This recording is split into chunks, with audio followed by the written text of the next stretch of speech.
Hoje a gente tem milhões de pessoas clamando por uma anistia, que é uma das maiores covardias da história do Brasil. Porque quando um batom gera uma pena sobre uma mulher maior do que um traficante, precisamos ressignificar para que lugar estamos indo como povo, como nação, como Estado de Direito. Alguém está comigo? Diga amém. E eu não estou falando sobre política, eu estou falando sobre o básico. Porque poderia ser a minha esposa ou a esposa de alguém, poderia ser a mãe dos meus filhos ou a mãe dos filhos de alguém. Mas o momento que estamos vivendo no Brasil, ele é simbólico. Se nós nos calarmos, e eu não falo de manifestações, embora elas sejam válidas, eu acho que a gente precisa se envolver até mais. Mas eu estou falando sobre clamarmos como povo de Deus. A Bíblia diz: se o meu povo, que se chama pelo meu nome, se humilhar e clamar e buscar a minha face e se arrepender dos seus maus caminhos, eu, o Senhor, ouvirei dos céus, perdoarei o seu pecado e sararei a sua terra. Sabe, a resposta para a nação e para as nações não é um novo político, embora podem até ser usados por Deus, porque alguns são usados pelo inferno também. Não é sobre uma conjuntura política, mas cremos que no final de todas as coisas, no apagar das luzes, a única resposta que muda a história de um povo é quando o Deus do povo se move em favor do seu povo. Alguém está comigo? Diga amém. O que a igreja evangélica ainda não entendeu é que todo esse movimento contrário à própria igreja é patrocinada pelos inimigos da igreja de Jesus. Irmão, guarda isso: o único lugar em que inimigos se degladiam entre si é no campo de batalha, quando vem contra o povo de Deus. Esse lugar não é o lugar da igreja de Jesus, esse lugar é o lugar do inferno. Os nossos inimigos se degladiarão entre si, eles serão confundidos por tentarem nos confundir, serão parados por tentarem nos parar, serão cancelados por tentarem nos cancelar. Mas a igreja, ela só resiste enquanto está unida. A Bíblia diz que o reino dividido não subsiste. Igreja de Jesus, Lagoinha Alphaville, entenda algo: os evangélicos nunca foram alvo da mídia, nunca foram interesse da mídia, até que o IBGE despertou a política para entender que uma nação evangélica pode mudar a história de uma eleição. Não é porque eles amam a nossa fé, é porque eles querem nos usar em troca dos seus próprios interesses. Estamos em uma batalha, e tem a ver com lobby político, tem a ver com mídia, tem a ver com levante do inferno. Isso é orquestrado.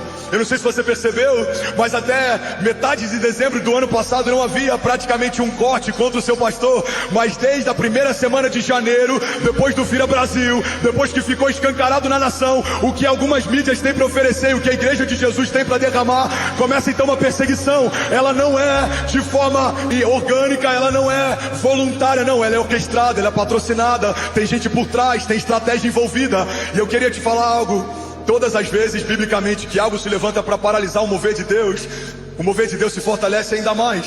Pode até tentar parar o pastor dessa casa, mas não conseguem parar o mover da igreja de Jesus no Brasil. Você sabe por que eu e minha casa está andando com uma comitiva? Você sabe por que meus filhos vão para a escola de carro blindado e policiais armados? Não é porque o pastor de Lagoinha Alphaville está deslumbrado, não, irmão. É porque tem muita gente tentando paralisar o que Deus começou a fazer aqui. Eu estou falando de coisas que você nem imagina, de homens armados a ameaças. A gente já pegou muita coisa nesse tempo aqui de Alphaville, nesses últimos meses, se intensificou muito, e é tudo muito direcionado, é para paralisar, porque a Bíblia diz que se você fere o pastor, as ovelhas se dispersam. Se tem alguém tentando amedrontar o pastor de uma igreja, é porque algo gerou um incômodo. Tim Keller, ele diz que não mataram Jesus porque ele era um cara legal. Você não mata caras legais, você crucifica ameaças. Diante de Deus eu falo com muito temor e humildade também, não é falsa modéstia. Eu não sei o que viram em nós, mas alguma coisa perceberam. Eu não sei o que pensam sobre nós, mas alguma coisa eles pensam. E provavelmente o que pensam a nosso respeito não corrobora com o que eles têm planejado e pensado a respeito do futuro, porque tem muita coisa se levantando e acontecendo. Eu vou falar aqui de forma muito indireta. Tem uma mobilização dentro da política de São Paulo. Eu sei qual é o lugar e eu sei de onde vem, mas eu não vou falar abertamente. Tem uma mobilização para paralisar a nossa igreja no meio de um culto lotado domingo, 18 horas. Tem uma mobilização para tentar gerar enfraquecimento de credibilidade e tentar colocar a gente numa pauta negativa. A minha pergunta é: por que isso não aconteceu 2 anos atrás, 3 anos atrás, 6 meses atrás?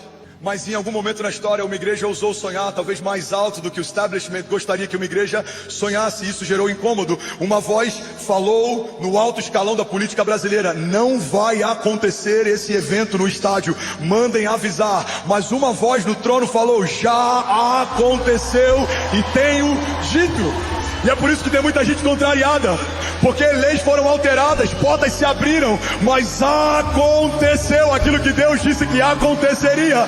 Vimos milhares de pessoas reunidas, milhões de famílias tocadas, algo inédito aconteceu na nação. Alguém comigo aqui, pelo amor de Deus, diga amém, glória a Deus, aleluia. Como explicar uma igreja que há 2 anos e meio começou a sonhar coisas grandes e os sonhos começaram a se tornar realidade? Como explicar que aquilo que nós temos profetizado no púlpito, pouco tempo depois tem se realizado, irmão? Tem até liderança cristã revoltada com o fato de que estamos mostrando que com uma boa gestão e pureza dá para fazer mais do que a gente já viu fazerem no passado. Irmão, é uma denúncia. Uma igreja tão recente ser tão ousada e as coisas saírem do papel, isso é uma denúncia. Seria poderoso se a igreja entendesse a força que ela tem, porque a gente pode afetar governos, a gente pode afetar cultura, a gente pode afetar a educação, a gente pode afetar as artes. O problema é que algum tempo atrás a igreja evangélica disse: as artes são do inferno, o inferno tomou posse do que a gente disse. A igreja disse: a política é do inferno, e a política tomou posse daquilo que a gente disse. A gente disse: a cultura, a televisão é do inferno, o inferno tomou posse do que a gente disse. Eu tenho um amigo em Brasília que ele diz que o mundo só tem voz onde a igreja se calou. Sabe por que a igreja não é mais poderosa? Porque a gente se divide. Porque tem muita hipocrisia travestida de zelo. Porque tem muito crítico estéril que nunca plantou igreja, não prega Jesus para ninguém, mas quer questionar quem está fazendo o que ele nunca teve coragem de fazer. Você sabe por que o Brasil, de nação católica, de maior nação católica do mundo, está se tornando a maior nação evangélica do mundo? E ainda assim, a gente não está vendo tanto efeito quanto poderia ver, porque vemos lideranças que profetizam sobre coisas que, quando vem o que profetizaram acontecendo na liderança da igreja do lado, começam a questionar aquilo que por muito tempo aguardaram que o Senhor fizesse. O que a gente está vendo nesses dias é uma hipocrisia sendo exposta em púlpitos do Brasil e através de teólogos da internet. Eu quero que o Senhor faça na nação, desde que Ele faça a partir do meu ministério, da minha igreja. Eu quero que o Senhor toque essas pessoas na nação, desde que elas estejam sentadas na primeira fileira da minha igreja e do meu auditório. Não, do Senhor são os céus e a terra. É Ele quem escolhe quem Ele quer, pro que Ele quer, no tempo que Ele quer. O Senhor faz do jeito dele, no tempo dele. O tempo de Deus é perfeito. Um pastor evangélico fala assim: crescemos em meio à invisibilidade, até que em algum momento entenderam que o voto da Dona Maria tem peso 1 e o voto de um doutor em política tem peso 1. Mas os políticos têm para si meia dúzia de doutores de política. Mas a nação tem 6 milhões de Marias que podem voltar. E esse pastor ele fala: quando perceberam que a massa evangélica tem força para decidir muitas coisas, começa então um interesse sobre quem somos, o que pensamos, como nos movemos. Mas entenda, não é um interesse genuíno. Estão tentando entender como a gente se articula para tentar se envolver e nos manipular. Brasil não é sobre um presidente, não é sobre um projeto político. É sobre uma nação que dobra os joelhos e clama. É sobre uma nação que pega os filhos e traz para a igreja e ouve sobre princípios de Deus. É sobre uma nação que os pais ensinam seus filhos sobre o que é gênero, como se forma caráter.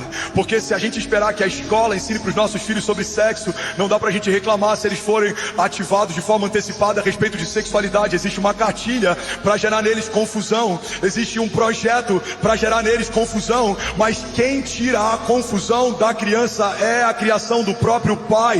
A Bíblia diz: ensina o menino no caminho, para que quando ele crescer não se desvie dele.